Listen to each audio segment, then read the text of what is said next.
Jayson Tatum has become one of the best in the entire game, and in ESPN's top 100 ranking going into this season, they ranked Jayson Tatum at number 11, which is absolutely incredible. He's clearly leader material as he led the Celtics to an Eastern Conference Finals run last season. Jayson Tatum didn't emerge out of nowhere though, as throughout his entire basketball career, including his college and high school days, he was already seen as someone who would dominate in the NBA. What was his story of his rise to superstardom? We'll be looking at that today on Sports Globe. But before we begin, a majority of you guys watching right now aren't subscribed to the channel. We're trying to build a nice community here on Sports Globe, and subscribing will help us build that community. We've grown so much in the past month, and we're actually at over 100 subscribers, which just saying out loud sounds insane. Thank you so much for the support lately, and this support lets us know to push more quality content for you guys. With that all being said, let's look at the entire career of Jayson Tatum. Jayson Christopher Tatum was born on March 3rd, 1998, and was born and raised in St. Louis, Missouri. He attended Chaminade College Preparatory School in Creve Coeur, Missouri. As a freshman, Tatum averaged a solid 13.3 points and 6.4 rebounds and was named to the 2013 Metro Catholic Conference Co-Player of the Year, as Tatum led the Red Devils to both MCC and Missouri District 2 crowns. And that was the start of something special. In his sophomore year, Tatum averaged a ridiculous 26 points and 11 rebounds. And then in his junior year, he took things to a whole nother level, which I didn't even know how that was possible. But in his junior year, Tatum averaged 25.9 points, 11.7 rebounds, and 3.4 assists per game and earned the second team Naismith Trophy All-American honors, which is one of the most prestigious awards to receive in college. In that same summer of 2015, Tatum joined the St. Louis Eagles AAU team on the Nike Elite Youth Basketball League circuit, which was incredibly competitive. Tatum led the team to the championship game after an incredible buzzer beater game winner against Team CP3 and future college teammate Harry Giles. In the finals, however, despite Tatum putting up insane numbers, it wasn't enough as the Eagles lost to the Georgia Stars with future top 10 pick in Wendell Carter Jr. Despite the disappointing end, Tatum was still phenomenal during the circuit, leading the league in scoring with 26.5 points per game and 9.5 rebounds per game.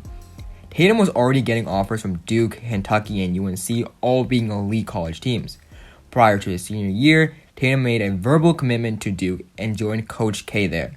He absolutely balled out in his final year and was one of the best players in the nation. Tatum was a 5-star recruit and ranked 3 in the entire nation, behind Kansas' Josh Jackson and fellow Duke teammate Harry Giles. To go along with that, Tatum was named the 2016 Gatorade Player of the Year, just adding to his young but already long resume. Jayson Tatum had to miss the first 8 games of his Duke career due to a foot injury, but on December 3rd, 2016, Tatum finally made his college debut, putting up a modest 10 points in a 94-55 win against Maine. On December 12, 2016, Tatum was named to the ACC Freshman of the Week, and 2 months later on February 13, 2016, Tatum was once again named the ACC Freshman of the Week. Tatum led the Blue Devils to the 5th seed in the ACC tournament and led Duke all the way to the championship game, where Tatum was able to get the job done this time, dropping 19 points and 8 rebounds in a win against Notre Dame and securing the ACC tournament championship title. Tatum and Duke beat some tough teams in their run, including Louisville and rivals North Carolina. Tatum was named to the All-ACC tournament team while averaging 22 points, 7.5 rebounds, and 1.5 steals.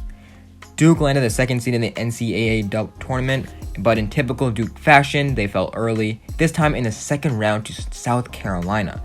Nonetheless, Tatum was great, averaging 16.5 points and 7.5 rebounds.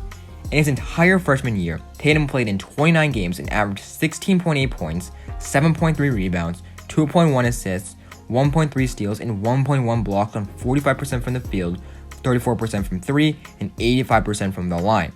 After his freshman year, Tatum opted to go directly into the 2017 NBA draft as a one-and-done player. Tatum was projected to be a top 5 pick.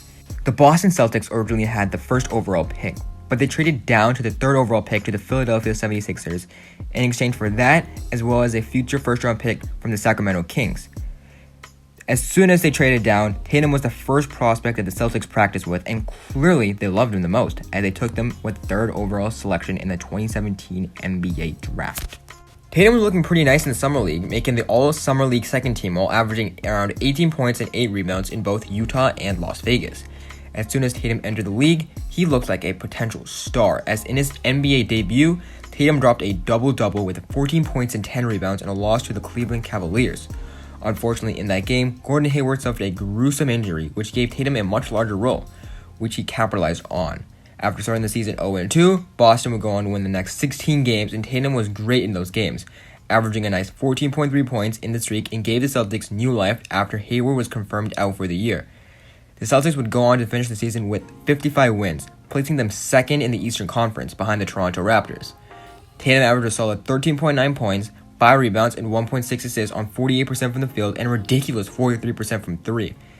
The Celtics were looking like they could take the Eastern Conference, as LeBron and the Cavs were weaker than ever, the Raptors were still in their choking ways, and the Sixers were still inexperienced. But on April 5th, 2018, it was reported that Kyrie Irving, their leader and led them to their current record, was confirmed out for the rest of the season and playoffs, as he needed knee surgery. So it was thought that the Celtics season was pretty much over at that point. Or so they thought. The Celtics would go on to beat the Bucks with Giannis in 7 games, and in the second round, easily dismantle the Sixers in 5, and advance to the Eastern Conference Finals to take on LeBron and the defending Eastern Conference champion Cavaliers. It was a tough series, but in the end, LeBron did LeBron stuff, and the Cavs beat Boston in an amazing 7-game series to advance to the finals, where the Warriors swept them. But nonetheless, it was still such a great run for the Celtics, and Tatum was phenomenal throughout the playoffs. In Game 7, Tatum put the league on notice when he posted LeBron in a big moment. In those 19 games, Tatum averaged an insane 18.5 points and tied the rookie record for most 20-point games in the playoffs with a ridiculous 10 games, tying Kareem Abdul-Jabbar. And after the Game 7 loss, where Tatum put up 24 points, LeBron said that Tatum was built for stardom. With LeBron out of the East and the Celtics with a young core, but very good core, along with a healthy Kyrie and Hayward, they were supposed to rule the East for years. And in the cinematic masterpiece that is Game of Zones, Pop was quoted as saying, "Spurs of the East." Tatum was supposed to take that second-year leap, and he failed. Most of it was on the team and how it was built, but part of it had to be put on Tatum. He took ridiculous shots and long twos that should have been threes. He shot the ball poor this year with 45% from the field and only 37% from 3. Now, although those splits are still good, they're worse than his rookie year, and like I mentioned before, his bad shot selections forced his drop in production. From a scoring perspective, Tatum did improve, averaging 15.7 points to go along with 6 rebounds, 2.1 assists, and 1.1 steals. Overall, the Celtics finished with the season with a 49-33 record, and throughout the season, they couldn't find a rhythm. They were 10-10 at a point, and as a Celtics fan, it just hurt to watch them. One night, they would beat the Golden State Warriors by 33 points, and another night, they would lose to the Clippers by 25. They were bounced out in the second round by the Bucks, and overall, it was just an ugly season. With Kyrie being a free agent in the offseason, it was obvious that he was going to leave, as he did leave to Brooklyn. But Al Horford also opted out of his contract and joined the 76ers on a ridiculous contract, so Boston lost some key pieces in that offseason. But they were able to bring in Kemba Walker, an all-NBA point guard who is less of a ball hog than Kyrie and a much better fit overall. All those huge moves gave Tatum a much bigger role, similar to that of his rookie season playoffs. The question was whether he was going to take that next step or disappoint once again. The answer to that question? Tatum took it to a level no one expected. Jayson Tatum should have been in conversation for most improved player last year, as he averaged a ridiculous 23.4 points, 7 rebounds, 3 assists, and 1.4 steals on 45% from the field and 40% from 3. In the month of February, Tatum went on a tear, averaging an insane 30.7 points, 7.9 rebounds, 3.2 assists, 1.2 steals, and 1.3 blocks on 49% from the field and 48% from 3. In the same month, on February 23rd, Tatum dueled against LeBron and the Lakers, and although it ended in a 2-point loss for the Celtics, Tatum dropped a ridiculous 41 points and LeBron later tweeted that Tatum was an absolute problem. Tatum obviously won Eastern Conference Player of the Month that month and was looking like he was going to lead this team to new heights. Tatum made his first All-Star team as well this season and was looking like an All-NBA team candidate. Unfortunately, the NBA went on hiatus after Gobert tested positive, and the league was only able to open again in July in Disney World with the bubble and all. In their first official game back against the Bucks, Tatum only put up 5 points on 2 from 18 from the field. The only possible reason why he performed this bad was because he didn't have his paint hair, and immediately after the game, Tatum went to get a haircut, and immediately the next game, he proceeded to drop 34 points and 8 rebounds to lead the Celtics to a 128-124 win over the Trailblazers. The difference one haircut can make. But Tatum would bring the Celtics team to new life as they were looking deadly as ever, blowing out the Nets by 34 and in a statement win against the Raptors, winning by 22. They had a very tough matchup in the first round as Tatum and the Celtics had to face off against the Philadelphia 76ers. The Sixers were going into the series without Ben Simmons, but Joel Embiid was still a problem for the Celtics, as they still had the chance to beat us.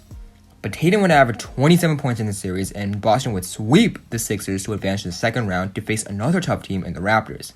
In a grueling 7-game series, which saw a heartbreaking buzzer beater by OG Anunoby, Tatum, along with his 24 points per game and dropped back-to-back 29-point games in the final 2 games, was able to lead the Celtics, mind you, without Gordon Hayward, to the Eastern Conference Finals to face the Miami Heat. Earlier in the bubble, the Celtics faced off against the Heat and lost by 6, while Tatum dropped 23 that game. Overall, this was a tough series, and although Boston were seen as the better team, Miami played as the better team, and Boston lost in 6. Many leads were lost throughout the series by Boston, and although they lost, Tatum still had a great series, where he averaged 26.5 points in those 6 games. Although they lost and probably would have matched up better against the Lakers in the finals, the future was and is still looking bright for Tatum and this Boston team. So far this season, it's only been 6 games, and although they are only 3-3, Jayson Tatum is averaging a solid 24.3 points, 7.8 rebounds, 3 assists, and 1.3 steals on 45% from the field and 38% from 3. Tatum is looking like he can be a 25-plus point per game scorer from now on, and is looking like a potential MVP candidate for a Celtics team that has the ability to go places. Remember what LeBron said back in the 2018 Eastern Conference Finals. He's built for stardom. Thank you for watching today's video on the story of Jayson Tatum's basketball career and his rise to superstardom. As a Celtics fan, it's been so fun to watch him grow, and although there were struggles in the way, the future is looking very promising, and he's going to lead this team to the next level. If you did enjoy this video, remember to like the video and subscribe for more content. Let's start off the year with a bang. My goal this year is to reach 1,000 subscribers, and I can't reach that without your guys' help. Thank you so much for your support last year, and I can't wait for this year. Once again, thank you so much for watching, and have a great day. Peace out.